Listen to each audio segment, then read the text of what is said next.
하루의 경제 주식 마무리 경주마 오늘도 문을 활짝 열겠습니다. 어제 후끈했던 분위기를 이어가지는 못했습니다. 장중 보합권에서 지루한 공방을 이어갔습니다. 이 밸류업 가이드라인이 하나둘 확정되는 등 분명 호재성 뉴스들도 계속 공급되고 있는 것 같은데 투심을 움직일 만한 결정적인 한 방은 없었다라는 생각도 들고요. 자, 시장 상황 어떻게 바라봐야 될지 화요일 경주마의 강력한 기수들이 여러분을 기다리고 있습니다. 안녕하십니까? 네, 안녕하십니까? 네. 자, 오늘 장 대응하시느라 먼저 수고들 많으셨고요. 네. 어제 이 강세의 기운이 오늘까지 이어졌으면 참 좋았을 것 같았는데 그러진 못했습니다. 조금은 아쉬움이 남는 오늘 장의 모습이었는데 어떻게 보십니까? 네, 뭐 밤새 미국 증시가 휴장도 있었기 때문에 네. 오늘 장은 좀 조용했다 보기 좀 그렇고 아마 어제보다는 조금 하락 종목 수가 좀 많았던 것도 없지 않아 있던 것 같습니다. 뭐 전체적으로 보게 되면 지수 흐름은 어저께 이제 삼성전자 좀 반등해주면서 다시 2,700포인트 정도로 회복되면서 흐름이 나쁘진 않았는데 네. 전체적인 내용의 틀을 놓고 보게 되면 코스피 같은 경우도 시가총액 상위에서는 뭐 삼성전자라든지 아주 일부 종목만 좀 강세를 보였고 코스닥 같은 경우도 지수는 840선 이상에서 반등을 해줬는데 또 최근에 좀 이슈가 됐던 HLB 정도가 좀 들어왔고 근데 이러다 보니까 많은 투자분들이 그런 이야기를 합니다. 이게 참 증시가 방향성이 없다 그런 이야기를 하고 이제 벌써 이번 주 거래일도 내일 정도 모레가 지나고 나면 5월 달이 끝나지 않습니까? 네. 역시나 물론 이제 종목마다 좀 다를 수는 있습니다만 전력 인프라라든지 뭐 화장품이라든지 최근에는 이제 에너지 관련주들은 뭐 상관없었는데 전체적인 파워를 놓고 보면 역시나 내년 5월 달도 좀 세린 매일을 해야 되나 할 정도로 전체적으로 보이는 그 힘하고 그다음에 떨어진 힘은 좀 차이가 있고요. 또 하나 많은 투자분들이 최근에 좀 항상 주식은 어렵습니다. 보게 되면 오늘 좀 오른다 그래도 또 어떤 종목들이 갑자기 오르는 경우가 많아요. 물론 네. 주가라는 게 수급에 쏠림이 있다 보니까 그런 현상을 좀 연장으로 본다면 아마 말씀하신 대로 시장이 어떤 근데 강력한 어떤 한 방은 아마 외부에서 들어올 것 같습니다. 네. 그게 이제 뭐 금요일 날 예정돼 있는 PC 물가 지표가 될 수도 있고 6월 10일 날 예정된 미국의 또 FMC 회의가 될 수도 있고 어떤 큰 변화가 올 때까지는 시장이 조금 전체적으로 이걸 뭐라고 이야기해야 될까요? 쌀뜨물을 좀 재우는 그런 장세? 예, 탁주 장세입니다. 어떻게 맞대응을 해드리기가 약간 좀 난감하긴 한데요. 네. 어쨌든 느낌은 알겠습니다. 네, 그 느낌은 느낌입니다. 알겠습니다. 여러분들도 같이 좀 공감해 주시기를 댓글로 남겨주십시오. 네, 이창환 부장님.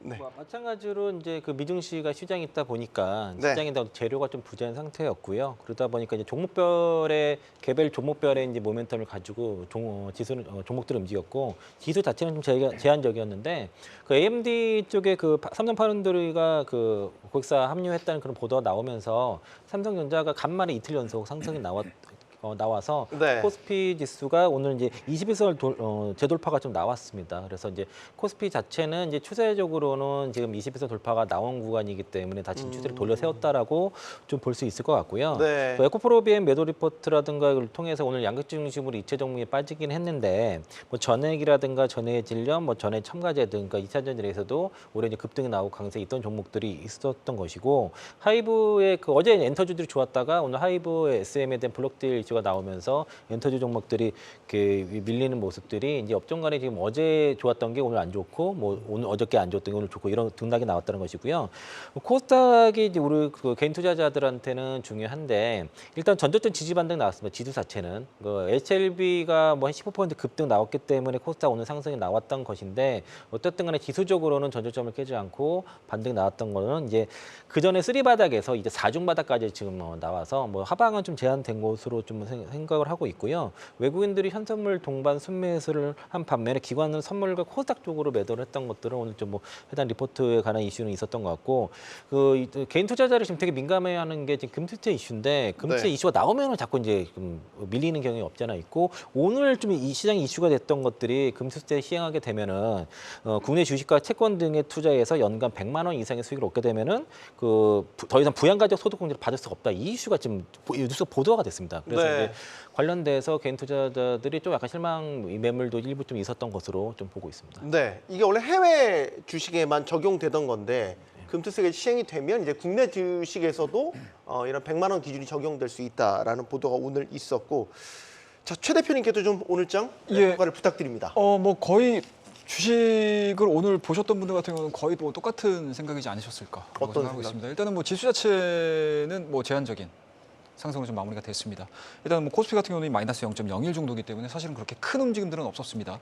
코스닥 같은 경우는 이제 앞서 말씀하셨던 것처럼 뭐 단기간에 최근 저점 자체를 하향 이탈시키지 않고 지금 버티는 모습들이기 때문에 실질적으로 이게 많이 빠진 게 어떻게 보면 이제 운이 좋았다라고 보시면 좋을 것 같습니다. 일단은 뭐 비교를 해봤었을 때 우리나라 증시가 미증시가 안 열렸던 부분들이 좀 있었습니다. 뭐 그에 네. 따라서 국내 증시가 이렇다 할 모멘텀들은 없었긴 했었지만 실질적으로 지수를 잡아놓은 상태에서 관련 소부장 관련 종목군들이라든지 뭐 쉽게 얘기해서 이제 트레이더 분들께서는 오늘 되게 재미있게 하루를 좀 보내시지 않으셨을까라는 생각을 해요.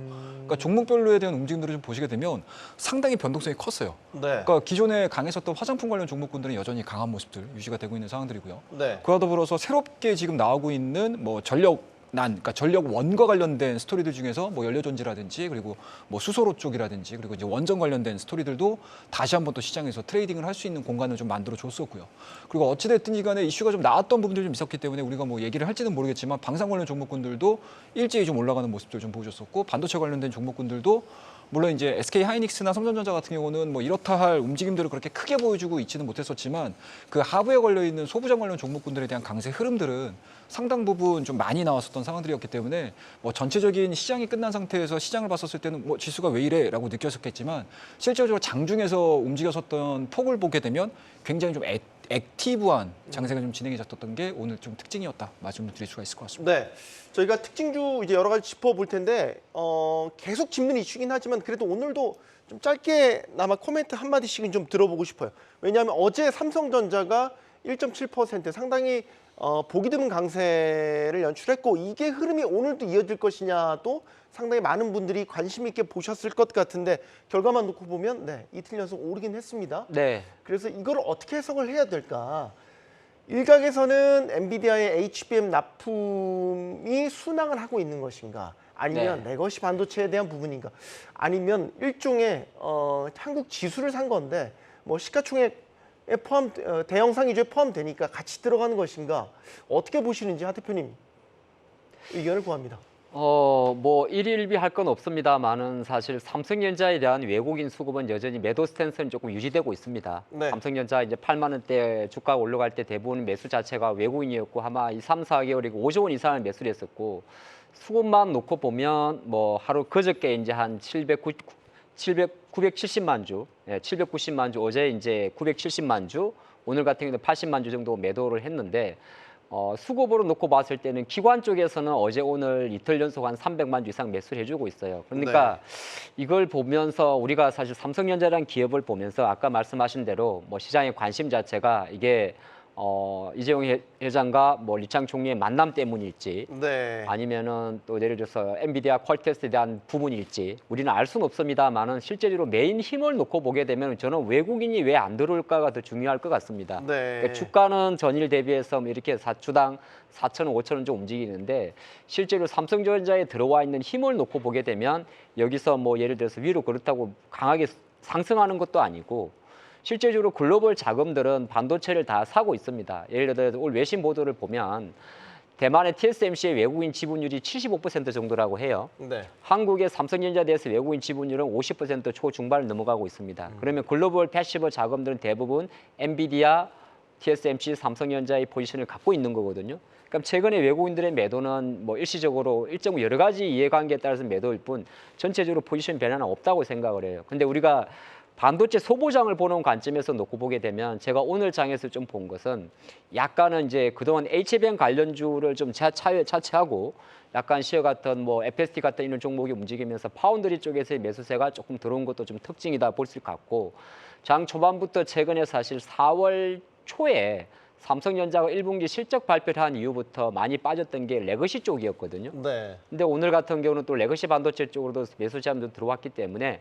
뭐 종합적으로 삼성전자 주가가 어느 정도 하락, 그러니까 급락한 변동성이 완화된 데 시장은 조금 더 안도의 어떤 소부장으로 베팅을 했지 않나 저는 그렇게 봅니다. 당장 여기서 삼성전자를 보고 우린 여기서부터 바로 9만 원, 9만 전자, 10만 전자로 가자 하기에는 아직까지는 대외적인 변수 자체가 바이코리아에 대한 흐름 자체가 제한적이지 않느냐. 그 근거를 보게 되면 외국 지금 우리나라 원화 환율이 1,360원대거든요. 네. 통상적인 이 환율 밴드에 따면 외국인 매수가 들어와야 되고 그 들어오는 금액 자체가 삼성전자에 들어와야 되는데 외국인들이 사는 종목은 반도체가 딱 하나 있습니다. This is 하이닉스예요. 그러니까 하이닉스에 대한 포지션을 계속 유지하고 있습니다만 삼성전자에 대한 포지션을 외국인 투자가 늘리고 있지 않다는 거는 이거는 단순히 놓고 볼 때 뭐 사실 지수 갖고 논다고도 볼 수 있는 거예요. 일단 저는 그렇게 이게 어떤 섹터, 그러니까 삼성전자가 콜 테스트를 들어가냐 안 들어가냐 이런 이슈보다도 삼성전자는 바이 코리아에 대한 외국인의 포지션 그리고 하이닉스는 여전히 A 반도체에 대한 포지션 그렇게 보는 게 어떨까 싶습니다. 네.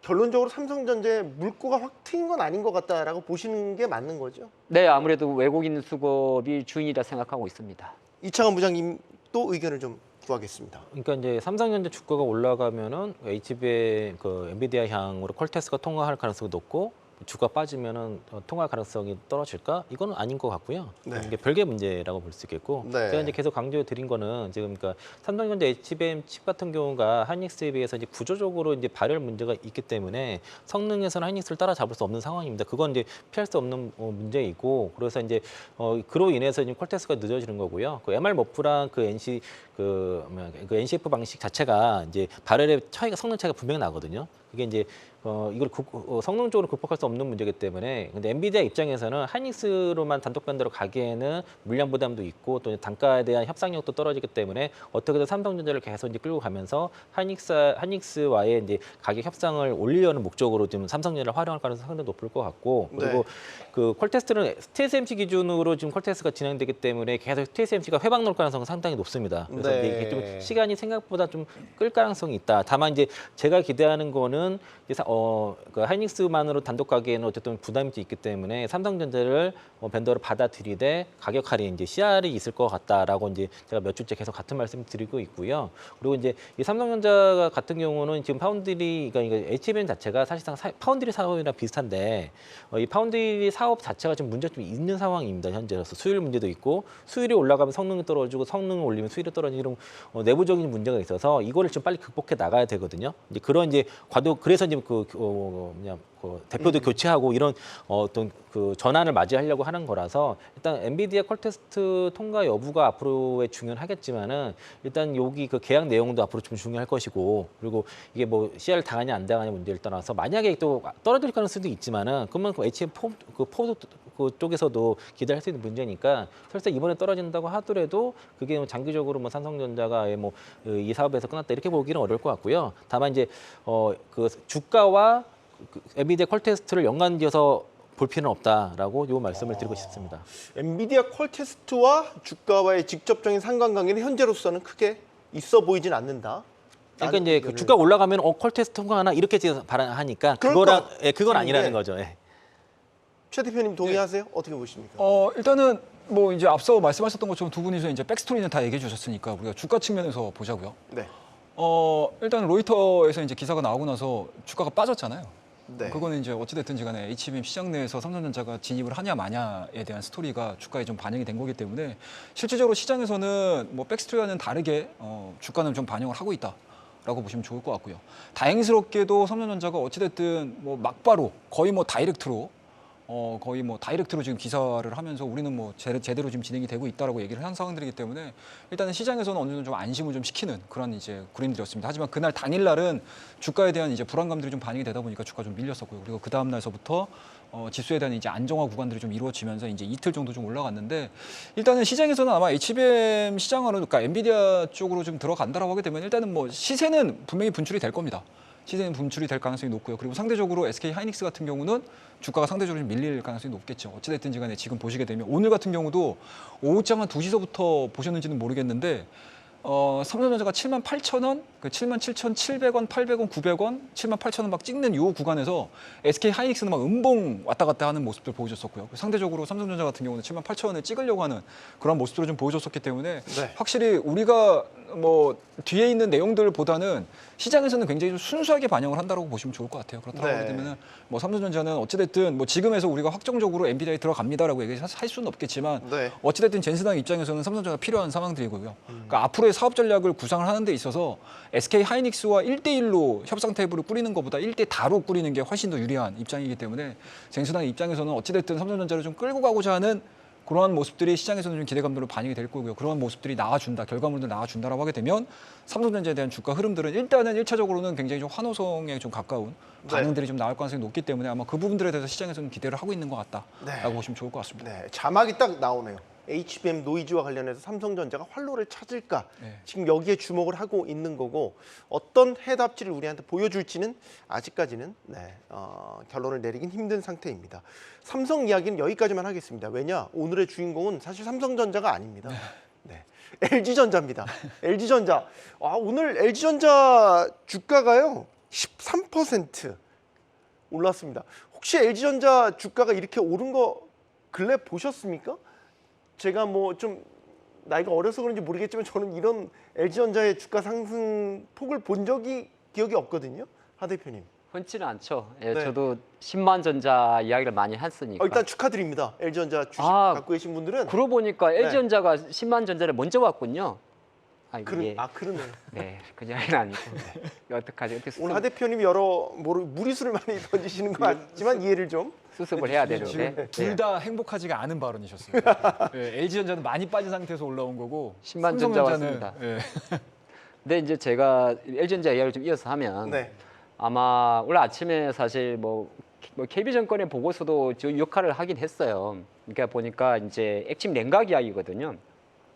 근데 제가 오늘 그 수급을 먼저 봤습니다. 수급을 봤더니 LG전자는 주가가 이제 어떤 우리가 보면 어떤 재료가 나오지 않습니까? LG전자 실적에서 이제 B2B 사업 부분에 대한 모멘텀 자체가 커질 수 있다는 건데 쉽게 말해서 이제 냉각을 말하거든요. 네, 냉난방 공조 장치를 말하는데 LG전자 전체 매출액 중에서 40% 정도가 차지하는 부분이 HA 홈 어플라이언스 부분인데 여기에 보면 이제 에어컨이라든지 히트라든지 공조 이런 걸 말하는 겁니다. 근데 이 부분 자체가 전체 매출에서 앞으로 증가하지 않겠느냐? 그도 그럴 것이 실제적으로 이제 AI 데이터 센터에 대한 이슈 때문인 거죠. 네. 근데 이런 팩트 내용을 떠나가 사실 팩트가 바뀐 건 아니에요.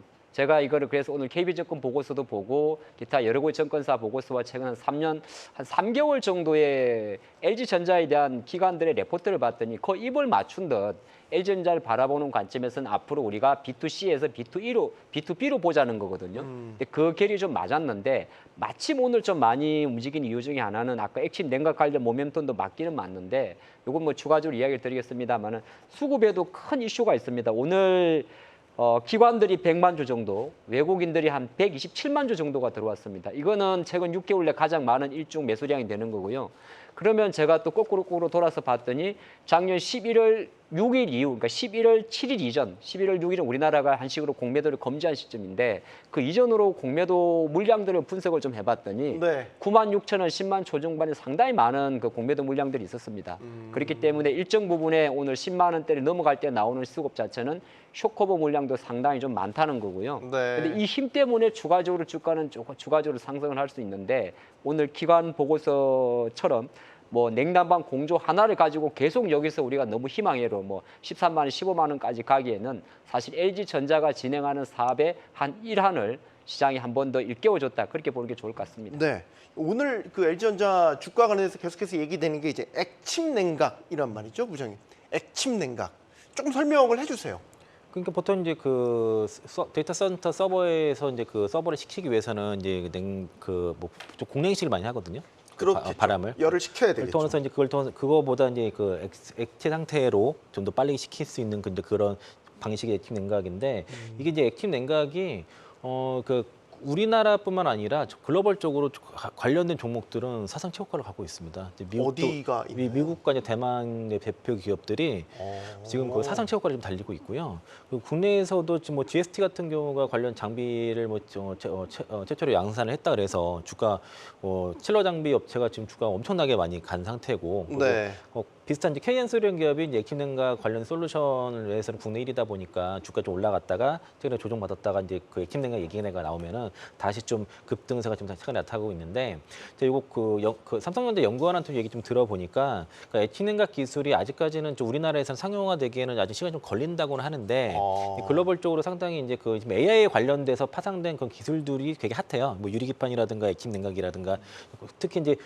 특히 해외 시장에서 지금 주가들이 많이 그 급등을 하기 때문에 네. 이게 액침냉각 관련된이라고 하면은 막 주가가 막 움직이고 이런 것들이 지금 하나의 지금 그 핫한 테마라고 좀 보시면 좋을 것 같고요. 네. 그러니까 상용화까지는 조금 시간이 걸릴 것 같습니다. 다만 이제 좀 앞으로 좀 AI AI 시대에 있어서는 그 데이터 센터 구축에서는 뭐 필수적인 그런 냉각 방식이라고 생각이 드는데 이게 상용화가 언제 될지에 대해서는 좀 더 좀 지켜봐야 될 것 같고 기술적인 건 분명히 한계가 있지만은 네. 필수적인 거다라고 좀 보시면 좋을 것 같습니다. 어쨌든 뭐 AI와 관련된 투자로 데이터 센터들이 많이 지어지게 되면 데이터 센터에서 나오는 열들을 식히기 위한 여러 이제 고도화된 시스템들이 도입이 될 텐데 LG전자가 뭐 액침 이 시스템에서 정말로 막강한 경쟁력을 보여준다면 또 거기에 또 주가는 반응할 거라고 생각을 하고 또 하나 최 대표님께 여쭤보고 예. 싶은 거는 LG전자가 사실 이제 그 휴대폰 사업을 정리를 하고 예. 유광무 회장이 본격적으로 경영권을 잡으면서 B2B 사업에 많이 좀 예. 힘을 실어주는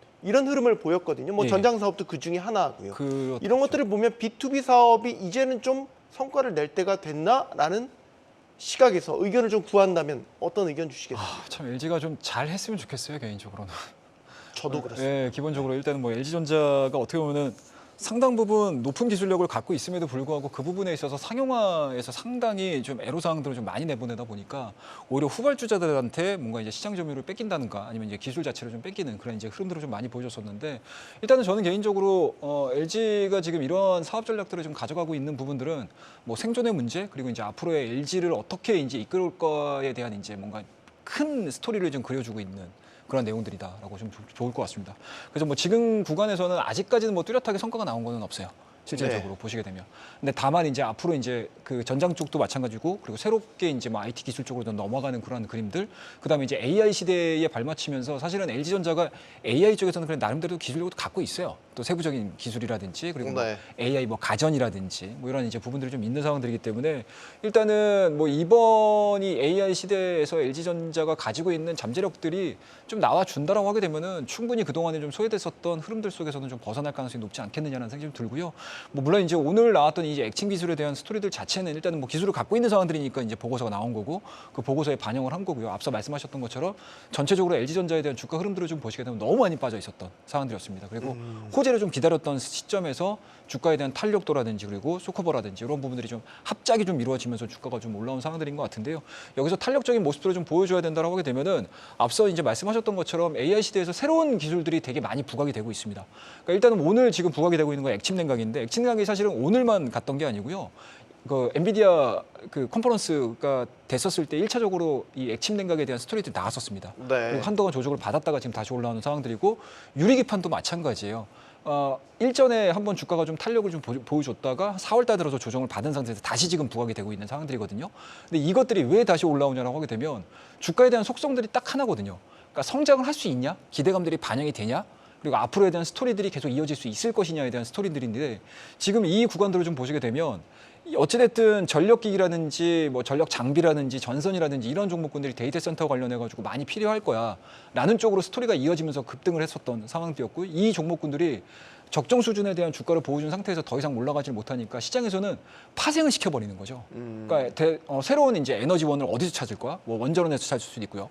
뭐 연료전지에 찾을 수도 있고 그다음에 뭐 수력이라든지 뭐 풍력이라든지 태양광이라든지 이런 쪽으로 다 지금 확장이 되고 있는 상태에서 그러한 부분들에 대한 확장 경로로 지금 유리기판도 얘기가 나오고 있고 또 액침에 대한 내용들도 같이 나오고 있는 상황들이기 때문에 뭐 테마적인 부분들은 분명히 있을 수는 있겠지만 아마 시장에서에 대한 분위기 자체가 이런 쪽으로 좀 더 이어진다고 하게 되면은 주가에 대한 탄력도들은 좀 기대를 해볼 수 있지 않겠느냐는 생각이 좀 들고요. 그리고 LG전자 같은 경우도 어찌됐든 오늘 바닥권에서 13% 정말 이제 흔하게 볼 수 없는 그런 주가의 변동성도 좀 보여준 상황들이기 때문에 네. 확실히 시장에서에 대한 실적보다는 기대감들을 좀 반영하고 있다라고 보시면 좋을 것 같습니다. 네, 뭐 오랫동안 눌려있던 주가가 일종의 터닝 포인트를 마련하는 또 계기가 될지도 계속해서 지켜봐야 될 것 같습니다.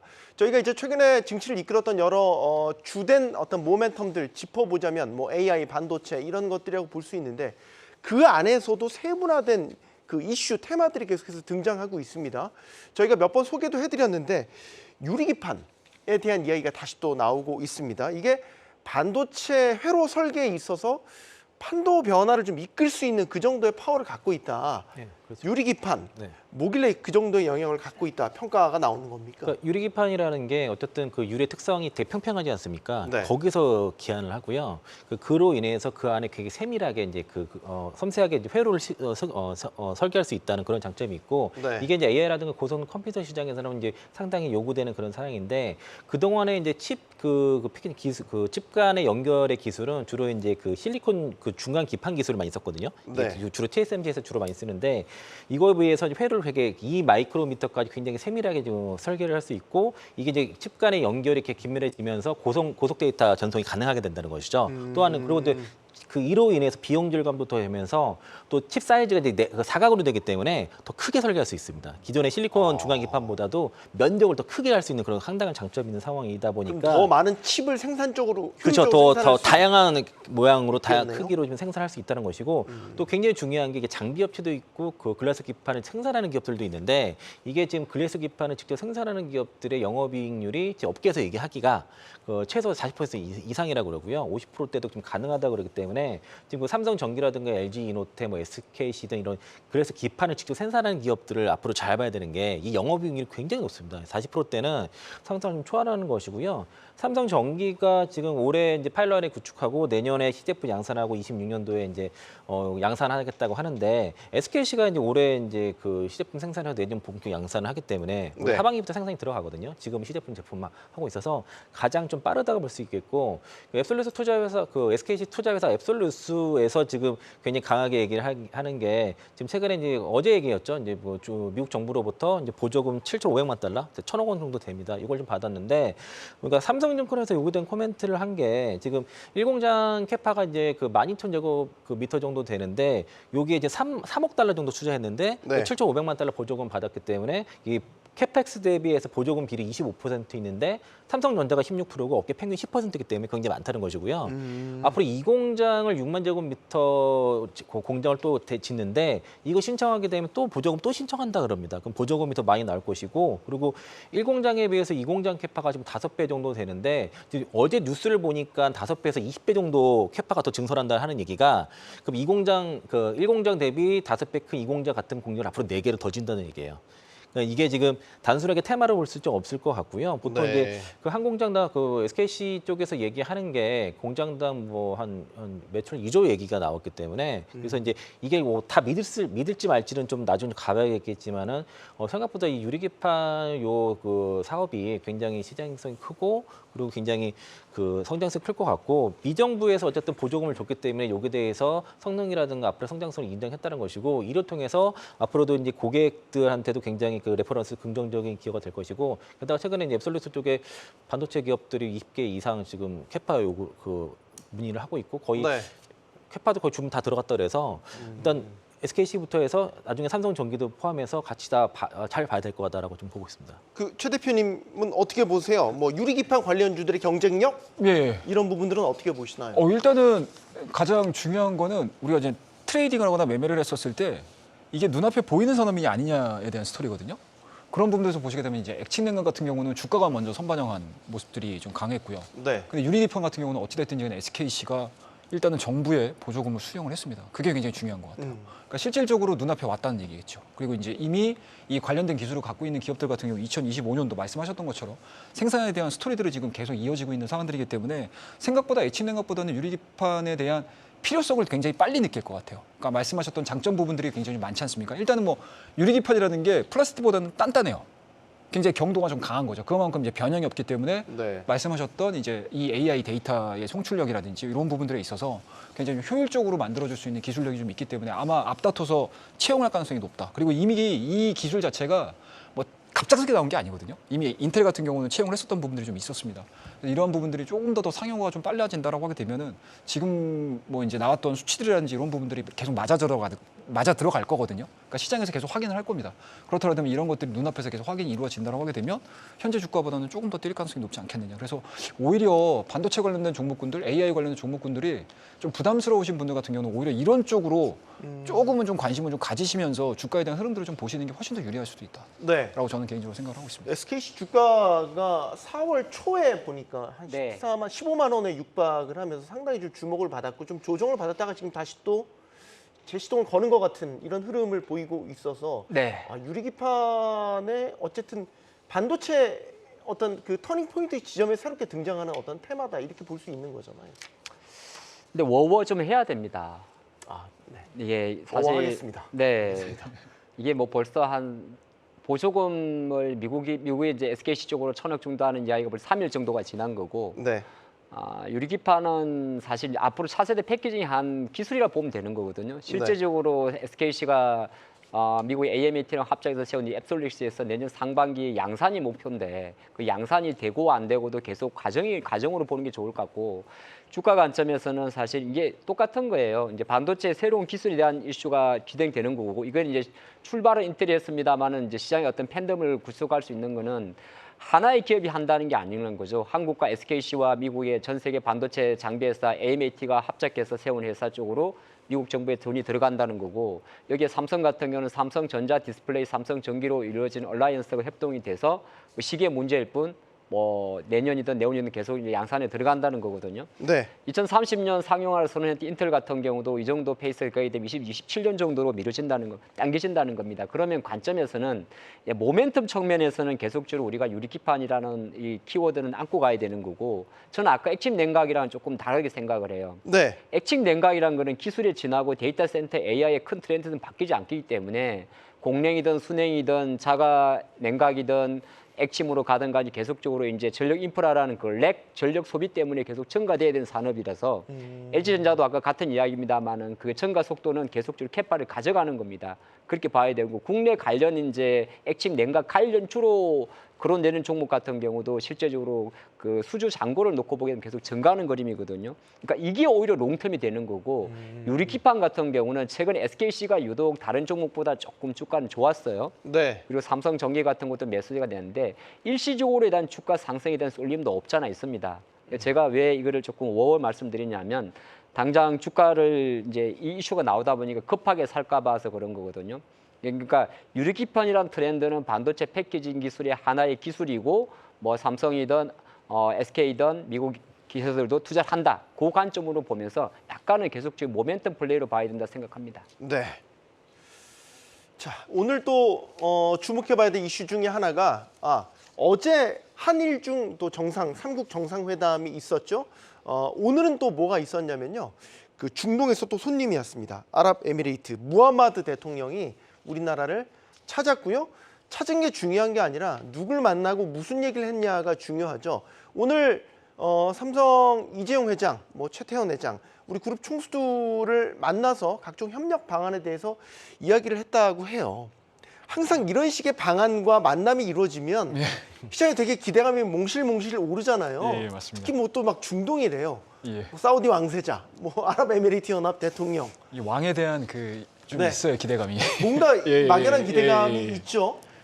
어떻게 보십니까? 네. 일단은 와서 만났답니다. 예, 일단은 뭐 일전의 과거 사례들을 좀 보시게 되면 사실은 아랍 쪽에서 넘어와가지고 뭔가 성과를 좀 뚜렷하게 보여줬던 것들이 그렇게 임팩트가 남는 것들은 없었던 것 같아요. 제 기억에는. 네. 뭐 그런 부분에서 보시게 되면 일단은 뭐 아랍에미리트 오랜만에 좀 1년 반인가요? 1년 10개월 만인가요? 오셨다고 하시는데 일단은 뭐 주된 포커스 자체는 뭐 이제 일부 섹터군들의 영향을 미칠 만한 이슈들이었던 것 같습니다. 일단은 뭐 첫 번째로는 방산. 그래서 오늘 이제 방산 관련 주들이 지금 좋은 흐름들을 좀 보여줬었고요. 뭐 물론 이제 우주 방산천이라는 이제 그 이슈들도 같이 붙었었겠지만 그리고 이제 추가적으로 움직였던 부분들이 이제 원전 관련된 스토리들 좀 붙었었던 스토리였고요. 뭐 그렇더라고 되면 지금까지 올라갔던 내용들을 좀 보시게 되면 일단 뭐 방한과 관련된 기대감들로 인해서 주가에 대한 흐름들이 좀 나와줬었고 그리고 원전 같은 경우는 사실은 또 SMR 관련된 스토리 좀 있었지 않습니까? 네. 뭐 그렇더라고 되면은 꼭 아랍에미리트 대통령이 방한을 하셔가지고 뭐 주가에 좀 크게 부양을 시켰다라는 개념보다는 뭔가 이제 일정적인 측면인 거죠. 쉽게 얘기해서 이게 지금 한 1주 한 2주 정도서부터 방안에 대한 스토리들이 지금 일정들이 계속 잡혀 있었던 거거든요. 네. 그 전서부터 이제 관련된 섹터군들은 그렇게 크게 무너지지 않았어요. 주가들이. 오히려 기대감들로 인해서 주가에 대한 이제 바닥 구간들이 형성이 되면서 점차 DDA가 닦아지면서 이제 주가에 대한 탄력도가 좀 붙었었던 상황들이었기 때문에 일단은 뭐 주가 측면으로 놓고 봤었을 때는 추가적인 상승 흐름들을 좀 보여줘야 된다고 하게 되면 일단은 언론 플레이가 좀 있어야 되고요. 그리고 이제 뭔가 수주에 대한 스토리라든지 뭔가 양국 간에 뭔가 이제 큰 결단이 이루어지는 결과물들이 좀 나와야지 이제 주가에 대한 탄력도가 좀 나오는데 통상적으로 좀 보시게 되면 이런 내용들이 나오게 되면 오히려 세론으로 작용되는 경우들이 상당히 좀 많습니다. 그렇다고 되면은 뭐 추가적인 상승 구간들을 주가 측면으로 놓고 봤었을 때 추가적인 상승 흐름들을 우리가 노려보기보다는 일단은 좀 세론 그리고 이제 어느 정도 적정수된 눌림목을 통해 가지고 실질적인 이제 성과라든지 이런 부분들에 대한 분석이 좀 필요한 시점이지 않겠느냐라고 생각하고 네. 있기 때문에 일단은 뭐 오늘은 이 정도로 생각을 하시는 게 가장 좀 합리적이지 않겠나라고 생각을 하고 있습니다. 네.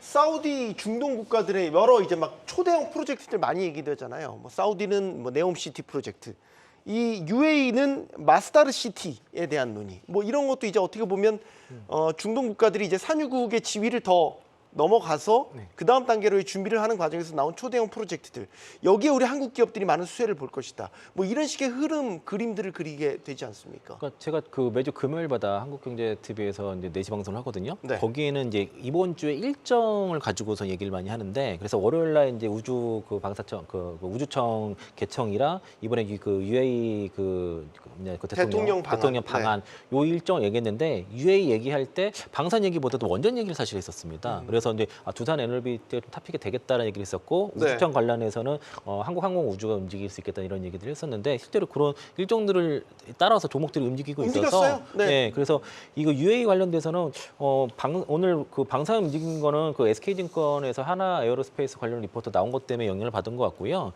UAE 관련돼서는 오히려 원전 쪽에 더 움직이지 않을까. 이게 이제 이번에 그 UAE 대통령 방안도 있지만은 이제 6월달에 그 영국 원전 기업단 한국 방문도 있고 7월달에는 그 체코 신규 원전 우선 협상자 대상 선정까지 일정들이 좀 있어가지고 네. 그래서 요거 관련돼서는 원전 쪽 종목들 좀 그게 더 보는 게 낫지 않을까라고 보고 있습니다. 이게 저희가 오늘 방송 들어오기 전에 우리 하 대표님이랑 방산 관련된 이야기를 좀 심도 있게 나눴어요.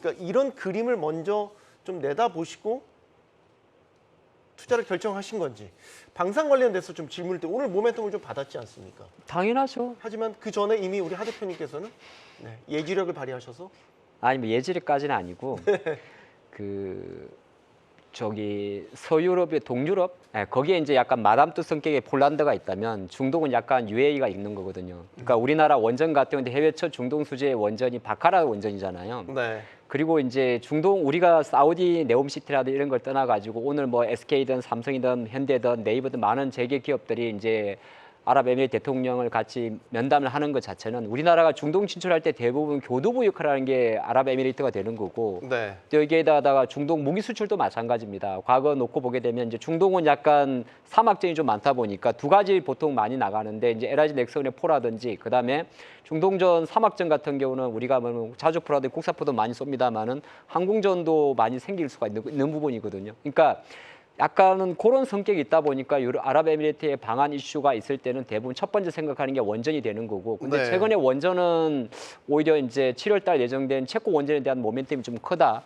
그렇게 볼 수 있고 여기에 이제 SMR 가지고 있는 거고, 그걸 빼고 나면 제가 생각할 때는 아까 무슨 마스다라 시티요? 네. 요거는 마스다르 시티. 이거는 빈살만을 기다리는 게 좀 나을 것 같고요. 오히려 네옴시티를 먼저 가보시고 네. 일단 그런 거 관련해서는 뭐 어느 정도 우리가 뭐 현대건설이나 이런 기업들을 볼 수 있긴 있습니다만은 아랍에미리트 이슈에서는 항상 첫 번째로 떠오르는 게 대부분 방산 이슈이기 때문에 최근에 약간 폴란드 수주 관련해서 뭐 수원법 관련해서 주춤하고 있습니다만은 이런 모멘텀을 좀 지펴줬지 않나 그렇게 보고 향후에 이건 일정은 지켜봐야 돼요. 예, 물론 당장 뭐 그렇긴 한데 미리 좀 선제적으로 방향성을 갖고 보자면 방위산업과 관련돼서는 동유럽에 대한 호재, 뭐 폴란드를 필두로 한 동유럽에 대한 호재, 이번에 UAE 방안을 계기로 해서 또 중동에 대한 새로운 어떤 방산 관련된 모멘텀도 찾을 수 있지 않을까라는 그림도 가능하지 않습니까? 네, 맞습니다. 5월 한 달 동안 보니까 시크니컬 업종 중에서 유일하게 상승하지 못한 섹터 중 하나가 방산이었거든요. 네. 그 이제 실적 발표한 것도 있었고 또 하나가 뭐였냐면 이제 수호법 개정안에 대한 뭐 하나에어로스페이스라든지 뭐 현대로템의 2차 수주 자체에 대한 불확실성이 좀 있었는데 그 방향의 투자의 시각 자체를 아랍에미리트 쪽에서 약간 희망 회로를 줬지 않나 그렇게 보는 거고, 근데 지금 수준에서 만약에 내일도 하나에어로스페이스, LIG 넥슨, 카이 쪽으로 계속적인 수급이 들어올 수 있을까에 대한 이슈 자체는 사실 오늘 좀 올랐기 때문에 저희가 한번 이야기를 합니다만은 연속성에 대해서는 사실 정상의 만남에서는 약간 그런 건 있어요. 1월 달에 윤석열 대통령이 유아에 가가지고 300억 달러 유치했었다고 했었거든요. 네. 그러니까 유치했다고 했는데 그동안은 성과가 없었으니까 이번 방한을 기회로 해가지고 어느 정도 구체적인 딜이 나오지 않을까에 대한 기대감도 숨어 있는 것 같습니다. 그래서 나오지 않는다면 또 어느 정도의 최근 기대감에 대한 거품이 조금 꺼질 수가 있기 때문에 한번 이걸 지켜봐야 될 일정이 될 것 같습니다. 네. 오늘장 흐름을 보면 좀 아쉬웠던 섹터는 아무래도 2차 전지가 아닐까 싶습니다. 어제는 좀 강한 흐름을 섹터 전반적으로 보였다면 오늘은 좀 부침을 겪은 하루였는데, 자, 2차 전지와 관련돼서 투자를 하시는 분들은 네, 좀 속이 타는 그런 구간이 아닐까 싶어요. 예. 오늘 에코프로 비행과 관련돼서 뭐 매도 의견 리포트도 나와서 이게 좀 시장에 좀 충격을 더 해줬던 측면도 있고요. 예, 뭐 장중 내내 뭐 핫 이슈였던 것 같습니다, 오늘. 네. 예, 그 안에 있는 내용들을 좀 봤는데 분량이 100페이지가 넘습니다. 104페이지입니다. 뭐 얼마만큼 많이 준비를 하셔가지고 뭐 모든 역량을 다 이렇게 넣으셔가지고 지금 리포트를 발행을 하신 것 같은데, 일단은 뭐 저도 대략적으로 좀 읽어봤는데요. 뭐 일단 뭐 일면 좀 이해되는 부분들도 좀 있고요. 약간 좀 뭐 생각이 좀 다른 부분들도 없지 않아 있습니다. 하지만 이제 주가 측면으로 놓고 봤었을 때 어찌 됐든지 간에 지금 에코프로나 에코프로 BM 전반적으로 이제 2차 전지에 대한 주가 흐름들이 그렇게 썩 좋은 상황들은 좀 아니기 때문에 일단 아마 2차 전지를 갖고 계신 분들 입장에서는 상당히 좀 달갑지 않은 이슈였던 것 같습니다. 일단은 뭐 저는 개인적으로 그렇게 생각을 하고 있습니다. 뭐 네. LG 그 디스플레이 산업과 비교를 좀 하셨던 것 같더라고요. 보니까 안에 있는 내용들. 근데 저는 디스플레이 산업이 어찌됐든 과거에 중국 정부의 막대한 지원을 발돋움해서 이제 국내 이 LCD 산업을 좀 잡아먹었던 그런 이제 사례들을 가지고 얘기를 하셨던 것 같은데, 저는 사실은 좀 다른 측면으로 보고 있거든요. 어떤 측면? 그러니까 그 리포트 안에 내용들을 좀 보시게 되면 이 뭐라고 해야 될까요? 이 디스플레이 쪽에서 OLED하고 LCD하고 비교를 했던 그 챕터가 좀 있습니다.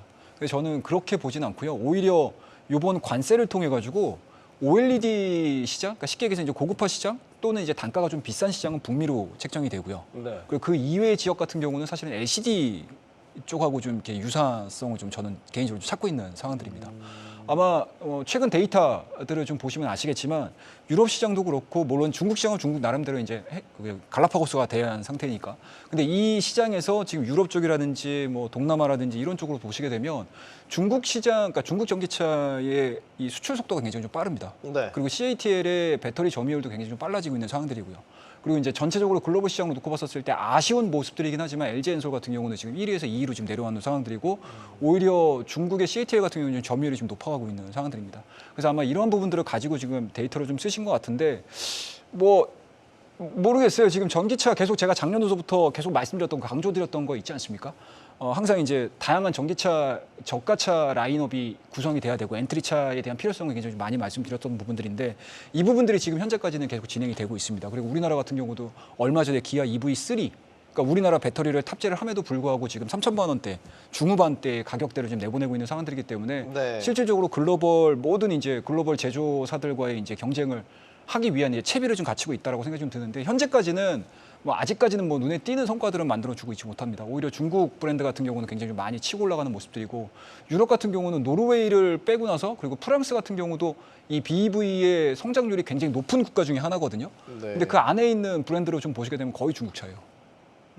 네, 그런 부분들이 좀 있습니다. 그렇다고 되면은 실질적으로 우리나라 배터리 기업들이 북미 시장에서 성과를 좀 보여준다 하더라도 그 이외의 지역에서는 중국차에 대한 성과들이 좀 나와준다고 하게 되면 생각보다는 조금 좀 고전을 좀 면치 못하지 않을까라는 생각이 좀 들고요. 부정적으로. 그리고 좀 네. 약간 좀 중기적인 관점으로 놓고 봤었을 때, 뭐 저는 개인적으로 제가 이거는 뭐 생각하고 있는 부분들이니까 따로 말씀 좀 드리게 되면, 일단은 지금 뭐 여러 가지 데이터들을 좀 보시게 되면 내년도까지, 그러니까 2030년도까지 뭐 50%대까지 이제 전기차가 침투할 수 있다라고 얘기를 하지 않습니까? 네. 근데 이게 성장을 하게 되면 너무나 좋죠. 우리나라 Q도 올라가는 거고 당연히 P도 올라가는 상황들이 되기 때문에 너무나 좋은 상황들인데, 저는 개인적으로 이게 과연 현실화가 될지에 대한 부분들은 계속 체크를 해야 될 것 같아요. 근데 오히려 제가 어떤 생각들을 하냐면, 전기차가 과연 미래의 주 메인 스트림이 될까? 메인 스트림 될까? 이거를 고민을 지금 상당히 좀 많이 하고 있습니다. 그러니까 하이브리드가 될 것 같으십니까? 아니요, 그렇지는 않을 것 같고요. 그러니까 수소가 될까요? 하이브리드, 내연, 전기차가 이 세 가지가 다 그냥 혼종이 되지 않을까라고 생각을 하고 있는 게 시장을- 이게 어떤 부분이냐면 물론 충전 인프라 자체가 많이 깔린다라고 하게 되면 얘기가 달라질 수 있어요. 근데 만약에 전기차가 판매가 되는 만큼 충전 인프라 자체가 깔리지 않아 그 속도로 못 따라간다? 라고 하게 되면 문제가 될 수도 있고요. 그리고 충전 인프라가 많이 깔림으로 인해서 전기차에 대한 가격 자체를 다운을 못 시킨다라고 하게 되면 이것도 또 문제가 될 수 있고요. 그렇다라고 하게 되면 기술 개발도 당연히 늦어질 거고요. 그렇다라고 하게 되면 네. 뭐 우리나라 같은 경우는 사실은 뭐 면적 자체가 그렇게 크지 않기 때문에 문제가 안 되는데 그 이외에 넓은 지역들을 갖고 있는 국가들 같은 경우는 문제가 분명히 생길 수 있거든요. 그렇다고 되면 저는 개인적으로 전기차가 메인이 된다라는 생각도 분명히 가지고 있지만 한쪽에서 걱정하고 있는 부분들은 그냥 우리 옛날에 그 핸드폰 PC에서 넘어오기 전에 어떤 폰이 있었는지 아십니까? 피처폰 있었죠? 시티폰이 있었죠. 아, 시티폰. 네. 네, 그 공중전화 박스 옆에서 전화하는 거. 네, 네. 근데 그게 한동안 김국진이 CF에서 선전을 하면서 한동안 한 1, 2년 정도 운영이 되다가 사라졌었거든요. 전기차도 마찬가지로 저는 개인적으로는 시티카의 개념으로 갈 수도 있지 않을까라는 생각을 가지고 있어요. 오늘 상당한 폭탄 발언을 네. 시티카. 김국진이 광고한 건요. 그 밤새지 말한 그 PCS폰이었고요. 아니요, 그 전에 있었어요. 전화 박스에서 옆에서 네. 시티폰 해가지고 했었던 게 있었습니다. 에코프로비엠 보고서와 관련해서는 저희가 이창환 부장님께는 일부러 질문을 안 드립니다. 이거는 뭐 이제 컴플라이언스 문제가 불거질 수 있기 때문에 그거에 대한 질문은 배제를 하고요.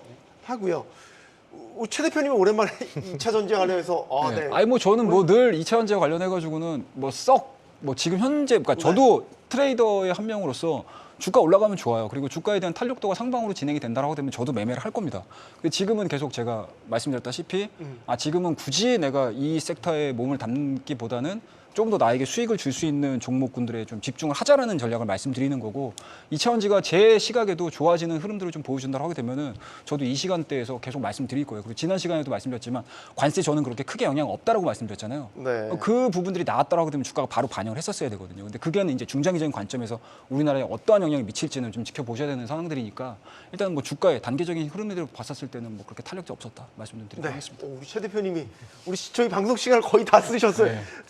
부장님 짧게 하셔야 돼요. 시간 네, 없어요. 그러니까 지금 앞으로 이제 2차 전지 시대, 그러니까 2차 전지를 그 IT 산업으로 이해하시면 안 되고요. 이게 이제 화학 산업으로 이해를 하셔야 되고요. 화학 산업. 네, 그리고 소재 산업입니다. 이제 그 광물 같은 그 화학 산업으로 이해해야 되고 이거 IT로 이해하시면 답이 없어요. 그리고 전기 인프라 관련돼서도 전기차가 많이 출시되고 하면은 인프라는 자동으로 깔리는 것이고요. 인플레가 깔려야지 전기차가 보급되는 게 아니라 전기차가 많이 생산이 되고 보급이 되면 그때 그 충전 인프라 같이 깔리는 거라고 보시면 되겠고요. 그리고 앞으로 이제 그 중국 시장과 그리고 중국 외 시장으로 2차 전지 특히 그 광물 시장은 가격이 많이 이원화될 겁니다. 그게 이제 그 미국에서 아이레법이라든가 FEC 규정으로 인해 그게 반영이 됐고 이게 지금 나타나고 있습니다. 지금 중국 내 광물 가격과 그리고 중국 외 시장에서 프리미엄이 이제 붙기 시작했거든요. 네. 이제 시작 단계라고 보시면 되겠습니다. 예.